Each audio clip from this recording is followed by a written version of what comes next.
আজকের দিনে আমাদের হাতে মোবাইল ফোন একটা জাদুর বক্সের মতো। কিন্তু জানেন কি, এই মোবাইল ফোনের ইতিহাস শুরু হয়েছিল কবে? 1973 সালের 3 এপ্রিল আমেরিকার নিউ ইয়র্কের একটি রাস্তা ধরে একজন ব্যক্তি হাঁটতে হাঁটতে প্রথম মোবাইল ফোনে কল করেছিল।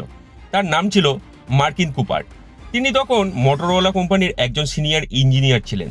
আর তার হাতের ফোন যেন ফোন নয়, বিশাল এক দানব। নাম ছিল মোটরোলা ডায়নাট্যাক 8000X। এই ফোনের ওজন ছিল প্রায় 1 কেজি আর লম্বাই ছিল 10 ইঞ্চির বেশি। একবার চার্জ দিলে মাত্র 30 মিনিট কথা বলা যেত, আর চার্জ হতে লাগতো প্রায় 10 ঘন্টা। কল্পনা করো, আজ যেখানে আমাদের ফোন পকেটে ঢুকে যায়, তখন একটা ফোন ছিল প্রায় ইটের মতো। আর সবচেয়ে মজার বিষয়, মার্কিন কুপার তার প্রথম কল করেছিল তার প্রতিদ্বন্দ্বী কোম্পানির একজন ইঞ্জিনিয়ারকে, যেন বলতে চেয়েছিল যে দেখো, আমরা করে দেখিয়েছি। আর এই এক সাহসী পদক্ষেপ বদলে দিয়েছিল আমাদের যোগাযোগের পুরো ইতিহাস।